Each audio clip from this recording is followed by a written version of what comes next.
So I mentioned Catherine of Siena the other day, and I thought today might be a good moment to put her in context. She was born in the middle of the 14th century, the 24th of 25 siblings,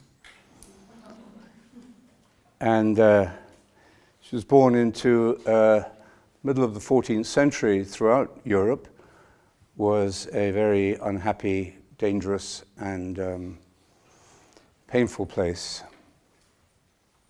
Curiously, the 14th century in Europe was also a time of a great contemplative schools. It's almost as if these dark and dangerous times, these were the periods of the Black Death, the 100 Years' War, ecclesiastical corruption, internal wars, especially in Italy, the divided papacy, one of the popes in Avignon, another one in Rome or somewhere. And yet, throughout all of this time of death and conflict and moral confusion, or maybe because of that, these contemplative networks developed. The Friends of God, the English mystics like the Cloud of Unknowing, Julian of Norwich, Richard Rolle, and later the Rhineland mystics. So the Jesuati, the spiritual Franciscans, and so on. So very curiously, really, one might think these dangerous and dark times maybe pushed people to a deeper, more radical spiritual life and practice. So Catherine, that's her context. She was the daughter of a prosperous merchant, but at a very young age, like all good saints, she decided to devote herself fully to God, and she lived in seclusion as a third-order Dominican, which was itself a manifestation of being different, because she ought to have gone off to a convent if she wanted to devote herself to God, not stay at home. And if she was to stay at home, she should have got married. So she was, from a very young age, asserting her unique kind of sanctity. I said the other day that sanctity is really just about discovering and being yourself fully. So she lived a very ascetical life, and as was the custom, and had some very profound mystical experiences, a mystical marriage to Christ,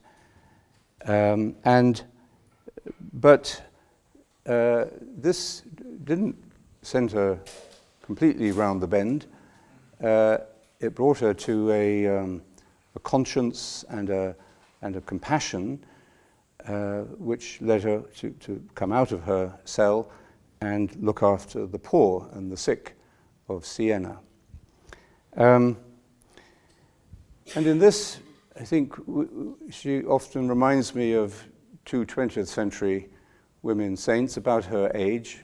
Catherine died at the age of 33, and the other two I was thinking of were Simone Weil and Etty Hillesum, both of whom had this sort of profound interior, mystical, contemplative awakening, and but with a very passionate and loving sense of service and compassion to others, and in Simone Weil's case, very intense sense of social justice and identification with the poor. So her mystical teaching, as it developed, as she wrote, concentrated upon self-knowledge, which resonates with what we've been talking about. And this self-knowledge that you enter into through deep prayer, deep stillness, changes you. It is this force of transformation, of conversion. My cell is self-knowledge, she says in one of her writings.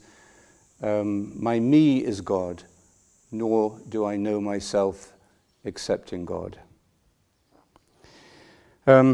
She had a kind of a near-death experience at the age of about 23, and she survived that and emerged into her public life, really. And from this point on, for the next 10 years, she, like the Quakers, spoke to power. She was constantly writing letters. We have 400 of her letters have survived, to popes and emperors, and even to Bernardo Tolomei, who founded Monte Oliveto, a few miles away. As his community began to develop, she wrote to him and told him off because she said, "You're taking too many aristocratic monks." He came from an aristocratic family himself, so I suppose he attracted friends from his own class. So she said, broaden your intake, sort of thing. So then she traveled to Italy. She went to Avignon. She berated the Pope and constantly spoke to power, the critical social issues of her time from her experience. The more I enter into this cell, the cell of her self-knowledge, she says, the more I find. And her great insight really was that the deeper you go, the more you see things as they really are. So there's a clarity and incontrovertible truthfulness about this experience. And this is how we can see the change that happens within. So the hot dog salesman in Times Square was not right. The change is all within. He was just trying to keep his money.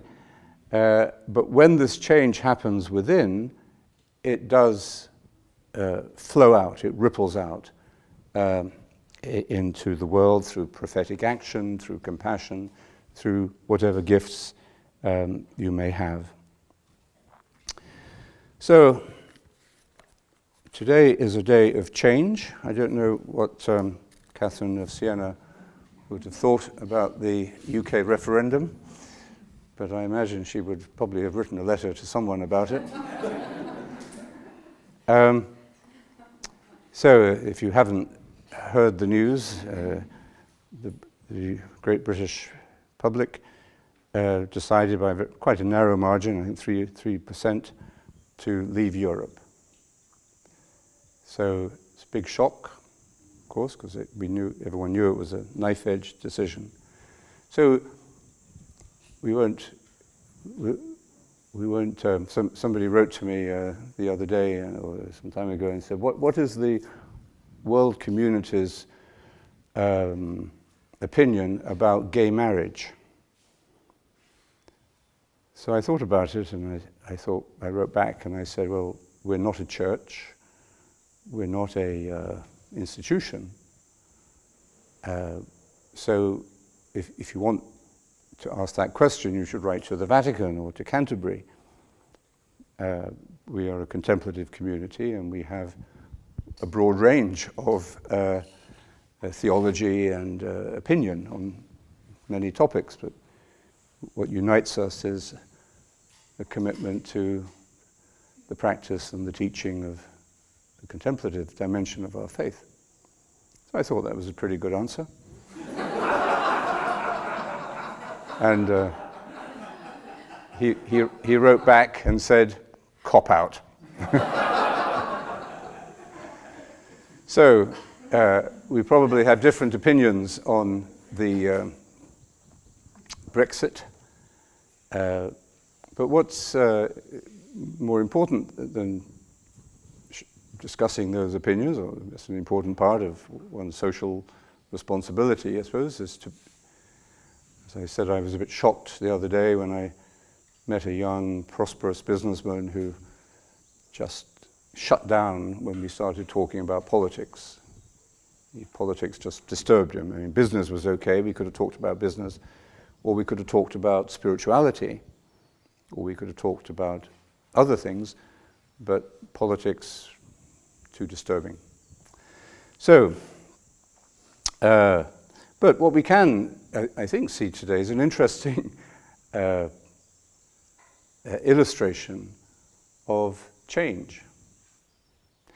So we've seen, we knew this was coming, so we all know that we're going to change. But when it comes as a shock, like death. We all know it's going to come, but it will be a big thing when it does. And at whatever level change happens, and I was speaking about, of course, the more superficial levels of change, we could get stuck at this superficial level of constant change. At whatever level change happens, it affects everything, because everything is connected. You can't really contain change. So there's a good and a bad thing to that. The good thing is that even here during this week, if we have been trying, like Catherine of Siena, to enter more deeply and find out more into that stillness that we were trying to practice here in a very diverse way, because some of you perhaps found the stillness challenging, difficult. One could only take a little bit at a time, and some of you wanted more. So, but we formed a community of diverse spiritual kind of practice during this period. So we could hope that whatever change we personally or communally may have experienced during this week has a little ripple effect in the universe. There's a wonderful story of Ramana Maharshi, great Indian sage who lived in a state of undivided consciousness for most of his life, and an ashram grew up around him, and he had his little routine every day. He would go for a walk, have his meals, and he was concerned about the guests, but he didn't get involved in the organization at all. He used to say, people come here, and they came from all over the world, people come here looking for enlightenment. After 2 weeks, they get caught up in ashram politics. But he was present, and just to be in his presence was transformative. The change that had happened in him, as a young boy, in fact, continued, and it sent out these waves, which you can still feel if you go there, actually, of consciousness or being or peace that affected all the people who came and sat with him. And somebody asked him one day, Guruji, why don't you go traveling around the world? You could bring this beautiful experience that you share with just us here in this little place in southern India, but you could bring this to the whole world. He said, why don't you go on tours? And he said, how do you know that I don't?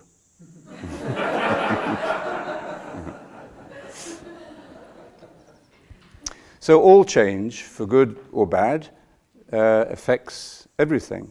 It's a ripple effect. Now the political commentators are discussing what effect is the Brexit going to have on Britain, of course, on Europe, on the world. And stock markets are crashing, and the pound is, you better keep your pound in your pocket because the pound is bottomed out for a while, I suppose. And so what's going to be the effects of this change? And of course, one effect then produces another set of changes, ripple upon ripple upon ripple. So it's perhaps providential that it happened on this day, and also perhaps providential that it's on the feast of St. John the Baptist, the proto-Christian monk who lived out in the desert and became a force, a prophetic force of change. He began baptizing people, and they came out to him in great numbers, we're told, in the Gospel, wanting to change their lives. And they said to him, "What shall we do?" That was their question. What shall we do? We have to change the way we're living. So, we have to accept change when it comes. Can't deny it, avoid it. We have to work with it, we have to adapt and carry on. And where the English are at their best, David Cameron resigned today, he said he will resign in October. So he said, I will try and keep the ship steady until then.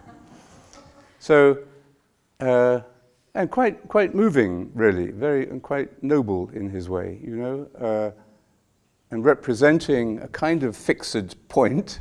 Well, although some people might say he shouldn't have called the referendum in the first place, but he, having instituted this change, he's represented, and probably, you know, his voice cracked just a tiny little English bit at the end, but basically he you know, he must have been going through tremendous internal emotional turmoil and change, and yet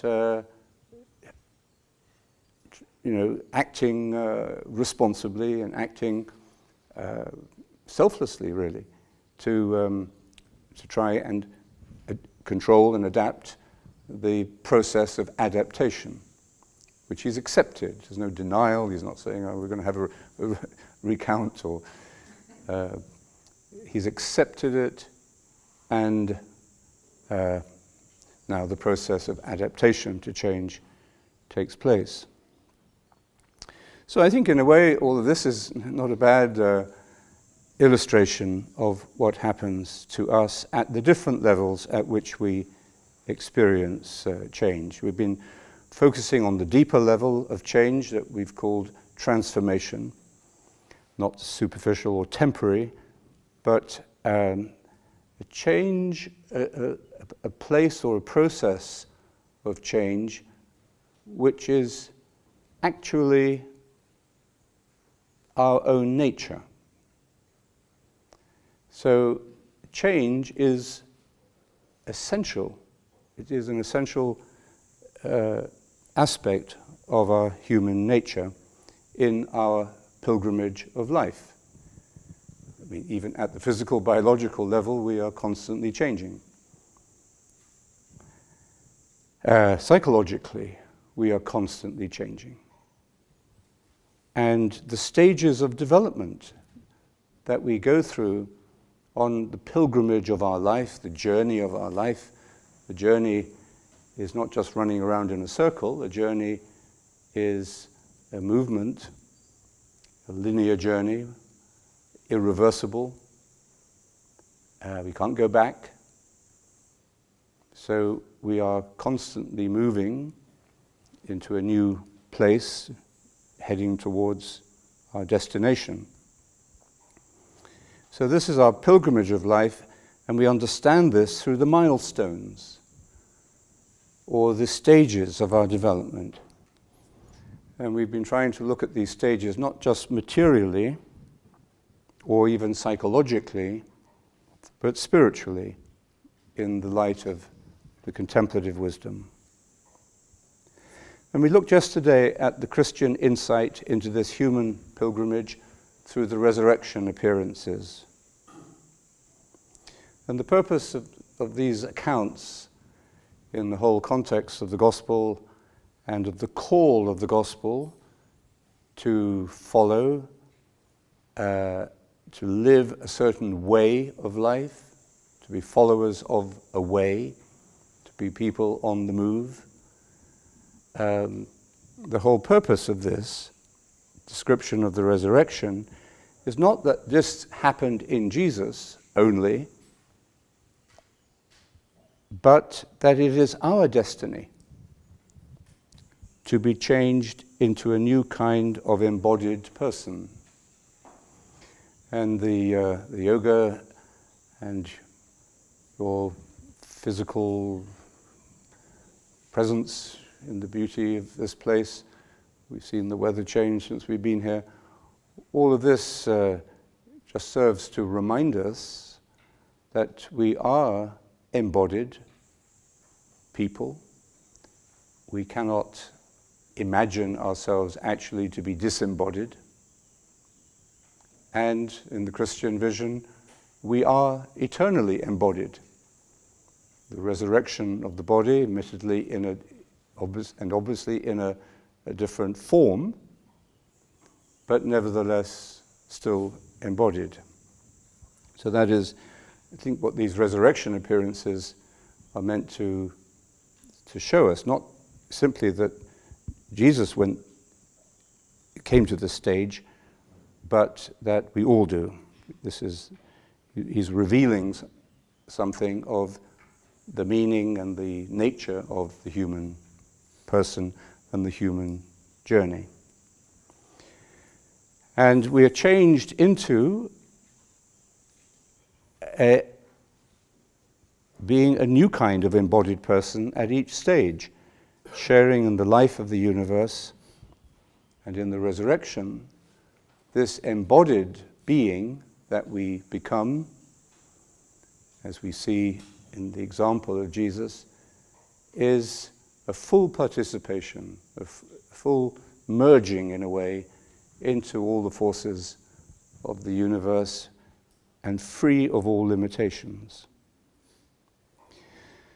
So, encountering the resurrection of Jesus, for us, as for his disciples in these stories, empowers and commissions those who see him and touch him, who become aware of themselves as possessing the mind of Christ. Or that may not happen as dramatically as it does in the resurrection appearances. You know, you won't go into your room this afternoon and Jesus will be standing there. I was once actually in India and met her many years ago. I think the person this concerns has long died. That he was a professor of chemistry or physics or something, and so he showed some interest in our work, and he said since he'd retired, he had become more spiritual, had more time for this, as Indians do. The third stage, or the third stage of life, is devoted to the spiritual life, to practice. Many, well, maybe not so much now, I don't know, but in principle, many business people and couples would sell up just to keep enough to live on. Children are grown up and have look after themselves, and then they will go and live in an ashram, or go spend their life on pilgrimage, devote themselves wholeheartedly in this last phase of life, while they can still get around to spiritual development. So anyway, he said he was doing this, and he said, and every morning after breakfast, I walk down to the bottom of my garden, and I meet Jesus there. And it was the way he said it made me wonder exactly what he meant. So you sort of, it could mean, as I thought maybe, it meant he would read the Gospels, or he would meditate, or he would do something there. But he didn't. He actually had this experience, or his conviction, or however you want to describe it, of meeting Jesus down at the bottom of the garden, and he would walk up and down the path for 20 minutes or so every day. I don't know for how long, but so it's probably unlikely that you will have that experience. But the encounter with the risen Jesus is maybe more real than that even. So we can't judge other people's experiences, but so the resurrection of Jesus is a full experience which empowers us and commissions us. That comes through all of the resurrection appearances. They have their lives changed by this encounter. They are running away, or they're frightened, or they're hiding in a locked room. And when this happens, they are liberated. And they found out what they are meant to do with the rest of their lives. And they do it with their whole hearts, wholeheartedly, and they do it fearlessly. And that's the rest. That's the next chapter of the New Testament, the Acts of the Apostles, of course, describing how this great change of the resurrection sent this ripple effect through history, through cultures, and through civilizations. The resurrection itself points to something else. After the resurrection, the story ends with the Ascension. Jesus passes from this world of forms, so we don't normally bump into him anymore. But he promises, nevertheless, to be present with us until the end of time. So until the end. And we don't know what the end means or when the end will come. So all we have to accept is that he is and will be present to us. And if the end doesn't come at all, because there is no end, then he will always be present. So the resurrection points to something else, to what the early Christians began to call the second coming, or the parousia. And the word parousia, which we translate usually as the second coming, was a Greek word that had quite a technical meaning. It meant like an official visit. Like, oh, the king's coming tomorrow. We're going to have a parousia of the king tomorrow, or a state visit sort of thing. So it's a presence, an arrival, a visit. It also has the sense of a householder coming home to see how things are and making decisions that only the householder themselves can make. So, as this concept entered into the Christian mind in the first period of the church, it was often interpreted, and still is in some parts of the southern states, as literal. So there was a very urgent, anxious, excited, adrenaline rush kind of anticipation of the second coming. With my esoteric gifts, I'm able to work out exactly when this is going to come.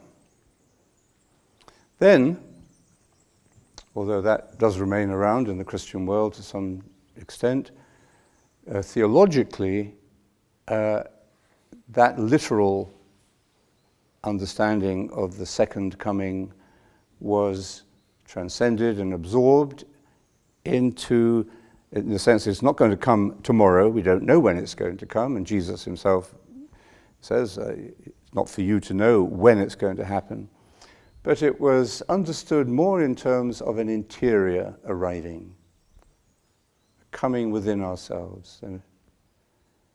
And Mother Julian of Norwich, also in the 14th century in England, I think gives a rather softer and more domesticated understanding of this second coming than we're used to.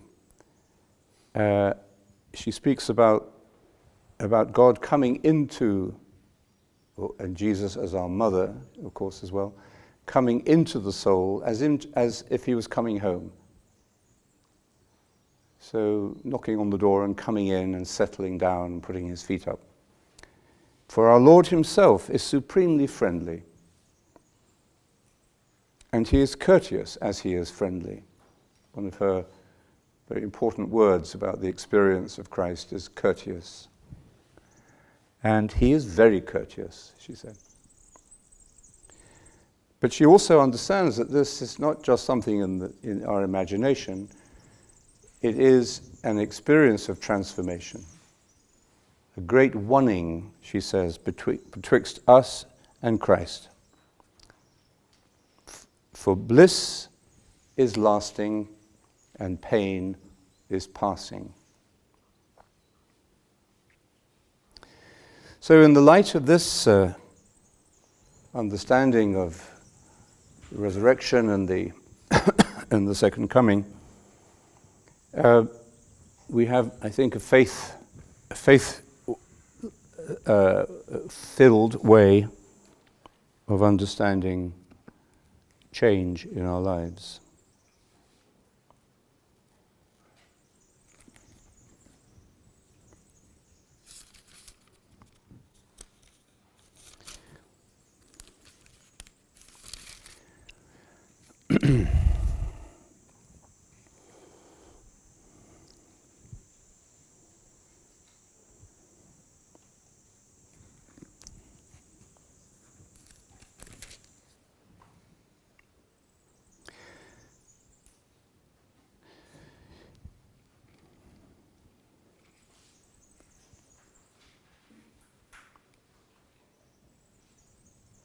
That is why there is no weakening on our part. So this is the steadiness. Okay? There's no weakening on our part. We persevere. We stay on the way. There's no weakening on our part, and instead, although this outer self of ours may be falling into decay, the inner self is renewed day by day. Yes, the troubles which are soon over, though they weigh little, train us for the carrying of a weight of eternal glory. This word glory, which we saw yesterday, means our full development, our full potential realized, fully alive.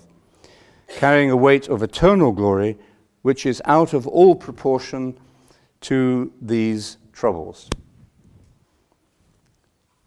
So in the light of this process of interior change, inwardly renewed day by day, think of your meditation, inwardly renewed day by day, in the light of this experience, the external problems of our lives, even the big ones like today, are relativized. We see them in perspective. We can deal with them. We can deal with external change because we are in touch with this inward change, this inward renewal, which is our very journey, our very human existence, our human development. And so we have no eyes for things that are visible, but only for the things that are invisible. For visible things last only for a time, and the invisible things are eternal. For we know that when the tent that we live in on earth is folded up, there is a house built by God for us, an everlasting home, not made by human hands, in the heavens. So something completely other than what we do through our own efforts and our own attempts to control things. It is in this present state, so here and now, it is true, we groan, and sometimes we moan, but we groan as we wait with longing to put on our heavenly home over the other. We should like to be found wearing clothes and not without them. Yes, we groan and find it a burden being still in this tent, in this realm of constant change. So we're already adapting to leaving the retreat tomorrow, leaving the tent of Monte Oliveto. How much did you enter into this tent while it was here? And did you see something in this kind of week that was different from the way we normally live? So, yes, we groan. And find it a burden being still in this tent, not that we want to strip it off. So I will leave tomorrow. I go back to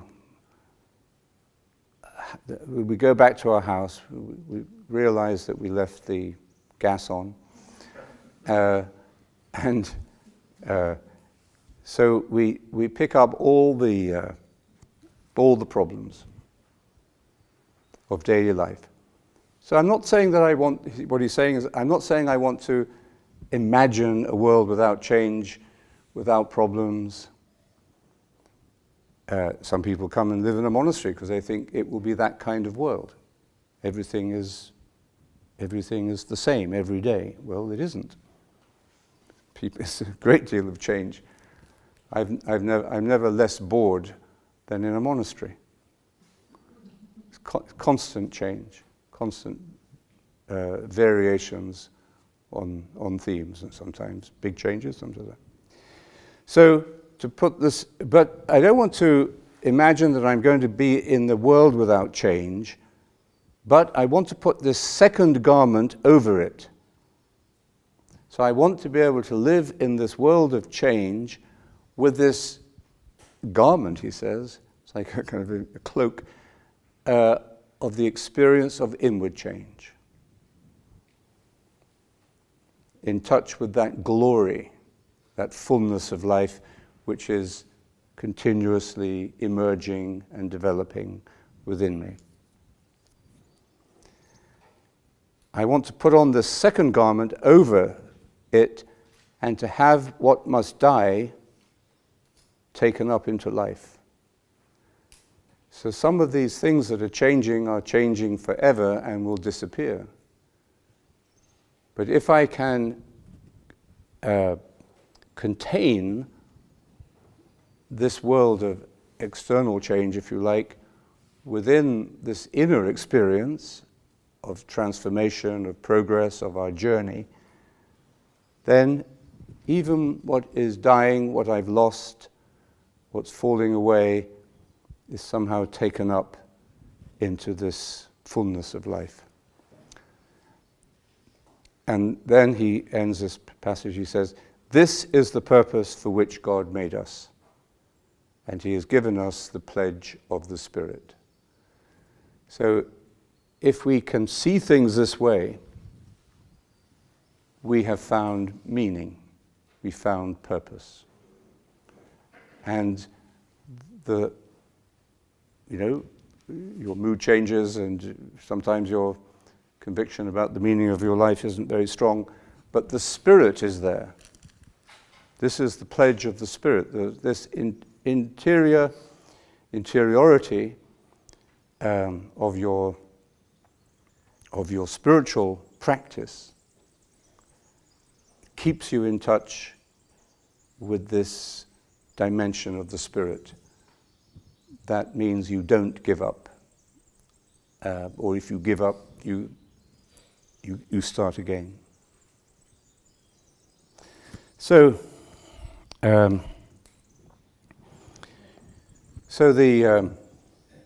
this Christian vision of change applies to the deepest purpose of human existence and of human nature, which is expressed in Christ through the resurrection and through the vision of glory, or this experience of the fullness of life that is revealed within the process itself, within the process of change and of frustration and of losing the vote and of losing your passport and of doing all the other things, that even within all of that frustration, there is this ability to touch the glory of life.